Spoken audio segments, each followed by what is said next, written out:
Your Excellency, former Vice President, the Honorable Stephen Kalonzo Musyoka, Kiongozi wa DAP Kenya, the Honorable Eugene Wamalwa, honorable members, senators, MCAs, and all leaders present. God is good, and all the time. Nisalimieni kwa Bwana Yesu asifiwe. Asanteni sana. Party leader Eugene Wamalwa, let me also offer my congratulations to you, your NEC, and the party of DAP for the unveiling of your offices here today, and I'm honored to have been invited because it's a great milestone in our democratic process, and as we embark on a journey to liberate this country from bad governance, corruption, and dictatorship.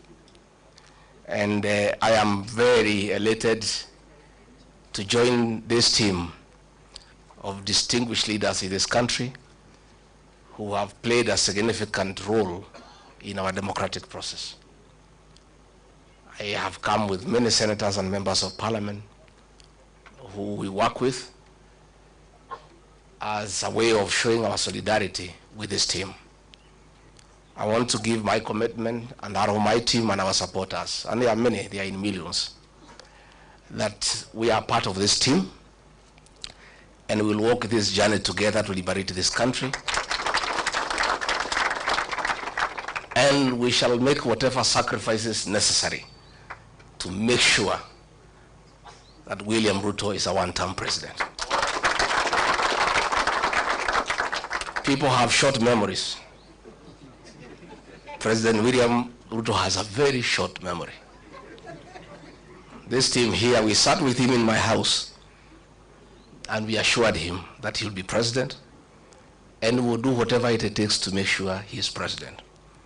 And we worked very hard. And we took him to State House. And when he reached there, he put aside everything we had agreed on how we need Kenya to be. We had 47 economic charters with each and every county agreeing on the economic interventions that will be required for each county. He put them aside. We had agreed on the payment of pending bills for our business community to bring money into circulation. He put that one aside. We had agreed on the bottom-up economic model of putting money into people's pocket. The minute he reached State House, he changed course. He got a small team of economic advisors and came up with a very brutal program of removing whatever little money was in people's pocket from their pockets. Along the way, I could not agree with him. I couldn't agree with him because I'm a very principled person. And I told him, boss, we have lost focus. This is what we told the people of Kenya. We had assured the people of Kenya that we will never carry out evictions and demolitions that are inhuman. And when he made a decision to evict people from Nairobi River along the line, and the Nairobi River Commission was in my office and he asked me to lead that program, I told him I can't do it because it's against my principle. And he said, you must do it. When we had the Finance Bill 2024, I was a lone voice in cabinet telling him, listening to the people of Kenya, they will not accept this finance bill. And it will leave us with an egg on our face. He became intolerant. He became dictatorial. And the government that he leads is a one-man show. I can tell you today, all those ministers you see there, they are flower girls. I was the only man in that cabinet who could stand up and tell him, hey boss, no, this can't work. And that's why he needed me out, so that he can put a protege and other fellows just to say, yes sir, yes sir. It's a praise and worship choir for the president. And I couldn't fit in that choir. I couldn't fit in that choir. You know, and he is very bitter, extremely angry, very irritable. that for a whole 6 days he's just abusing me in Western Kenya. Rigathi Gachagua is not a road in Webuye. He is not a hospital in Vihiga. He is not a water pan in Kakamega. He is not a slaughterhouse in Bungoma.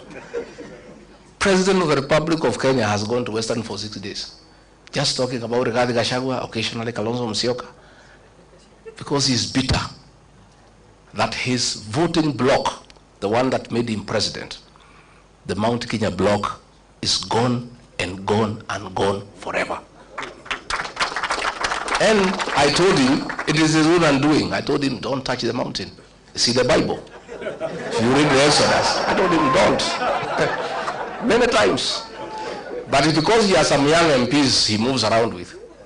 Young boys who are born in towns and brought up with Stererak. They don't know the community. So they tell him, no, it's okay, no problem. Mulima ni yako, wewe ulikuja huko mwenyewe. Hawa watu ni wako, hata ukitoa huyu weke huyu hakuna shida. Nikamwambia mimi ni mzee. Hawa watu mimi nawajua. These fellows of the mountain, they hate betrayal and they hate deception. Because of what Mzungu did to them, they hate betrayal. And you yourself, President William Ruto, you are a beneficiary of my community's distaste for betrayal. When they decided that Uhuru Kenyatta has betrayed you, they turned against Uhuru for betraying you in their view and voted for you. And you are not one of them. They hated one of their own to support you, and you are not one of their own. If you betray one of their own, you will tell me the story. Today, as we speak, his messages of condolences are unwelcome in the mountain. And you know that's the lowest it can go. You know funerals are very solemn. In my community where I come from, even if it is suspected you had a hand in the death of the person being buried, people still allow you to come and even give condolences. When people say they cannot listen to your condolence, you know it's over. The other day we were in Embu, and they are trying to blame Justin Muturi Bidan because the people rejected his condolence message. The president wrote him abusive messages the whole night, threatening to sack him. But even if you sack Bidan Muturi, nothing will change in that area. Nothing. And I told him, and he cannot say I did not tell him. Because me, I'm an honest man. I sat him down and I said, boss, you believe my now, why he's annoyed is because 47% of his support, 4 million votes, iko nje. Sasa anategemea ati Raila akienda AU, he can transfer zile zake. Zile za Raila zilikuweko za Wiper, they are not there. Ile ya Mlembe is not there. Hii ya Kisii is not there. Huyu jamaa amekwama. Amekwama. And I can tell you, because I know him, he is cornered. Kazi yetu rahisi sana is to stay together and unite our people. Mimi naomba jamii ya Mlembe. Amekuja huko anaita mimi mkabila. Ati ndio mimi nisisaidie nyinyi. Siku nilimsaidia, hakujua mimi ni mkabila. When we voted for William Ruto, we knew he's not a Kikuyu. 87% of my people voted for him. We knew he's not a Kikuyu. 13% voted for Raila ODINGA. We knew he's not a Kikuyu. We had our own candidate called Wahiga Maora. We never voted for him because we are not tribal. Saa hii ameona tunashikana na watu ya Wiper. Ameona tunashikana na Mlembe Nation. Na hapo Mlembe Nation ndio naona amekwamia hapo. I think it's his last hope. Sasa anakuja huko kusema ati mimi ni mkabila, ati ndio msinikaribishe tusifanye pamoja. President William Ruto, hear it from here, Chui House. The same way Mulima ilisaidia wewe, it is possible tunaweza saidia hii watu ya Mlembe.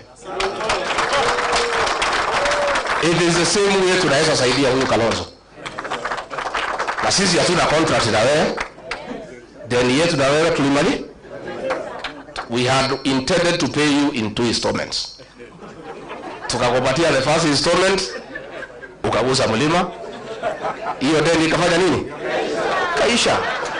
We owe you no debt.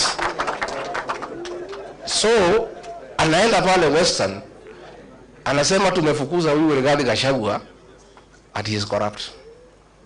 William Ruto, my friend, do you have the moral authority to talk about corruption?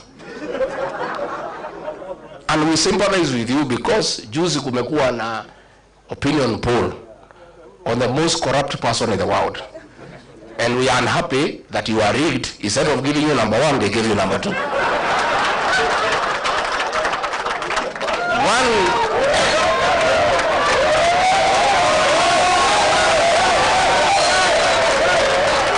Let me say, I want to say, let me say, President William Ruto could not agree me to stay in government because I could not agree to corruption. The State House of Nairobi is the real center of corrupt activities. And there are two, watu wawili, moja anaitwa Adil na mwingine anaitwa Jayesh. These are the conveyors of corruption in this country. Na ndio watu wenye she and sha. Ndio wale watu ya Adani. Na hawa watu wakija kuona rais, hata ukiwa deputy president na minister, utamungoja hapo saa 5 akiongea na hiyo watu wakipanga hiyo mane. So Mr. President, be an honest man. Look for a mirror before you talk about corruption and look at yourself.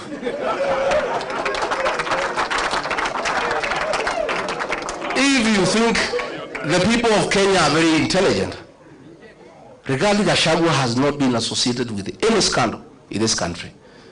So wewe unaenda pale unasema he is incompetent. In matters incompetence, Mr. President, I tend to agree with you to a certain extent. Serikali yako ni ya uongo, kutenga, kudanganya watu. Uliandika mkataba na watu ya Western, ukamjema utajenga 1000 kilometers, hujajenga. Umekuwa hapo juzi unafungua transformer. Wewe mimi ulitaka nikusaidie kudanganya wa Kenya.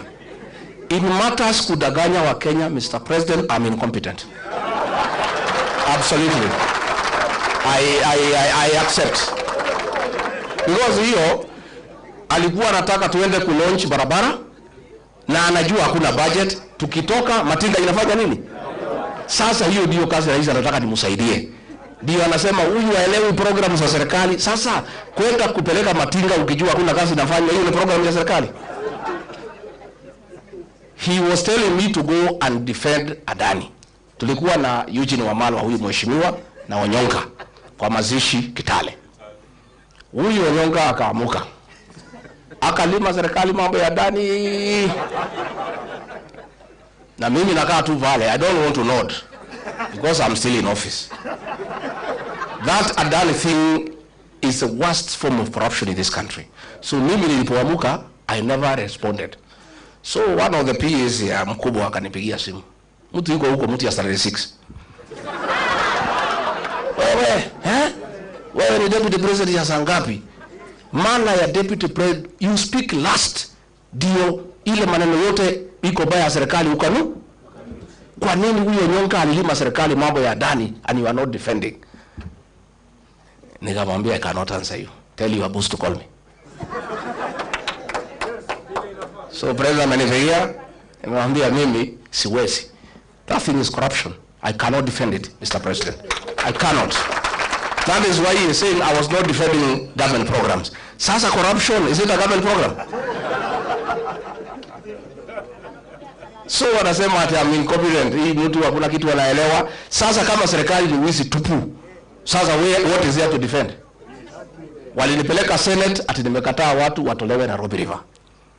Walinishitaki nimekataa watu wafukuzwe Marigiti Market. Those are things I could not do. Ukiangalia hii maneno ya affordable housing, it is the worst fraud against the people of Kenya. And it's good today I tell the country. And those are things he was telling me to go to TV to defend. I told him I will not. Maybe pia nikichwa ngumu.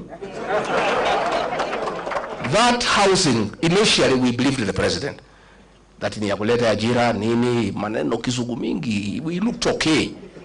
Until it came to my attention, it has nothing to do with housing. Ni biashara. Ya kwamba PS wa housing. Ukitaka kujenga affordable housing, you must go and sign a subcontract na kampuni ile tauza simiti na chuma na mabati. Na hiyo kampuni watu wale wakubwa zaidi Kenya wako ndani ya wapi? So this housing levy inatolewa kwa watu ya Kenya is to make sure these houses are going on. Ndio hao wauze simiti, wauze chuma, wauze mabati.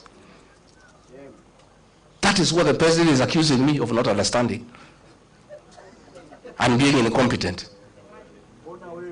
Sasa mimi nauliza, na mimi nataka niseme, I want to assure the people of Kenya, this team I see here, and when I listen to the people of Kenya, because I listen a lot, once a new government is sworn in, that housing levy will have to be abolished so that we restore the dignity of the payslip. The dignity of the payslip. Wakenya wamehangaishwa zaidi. Na nimeona mpaka yule mkubwa ya wafanyikazi amekuwa ameingia kwa hiyo praise and worship team. Watu nakazwa, mambo ya NSSF, mambo haongei.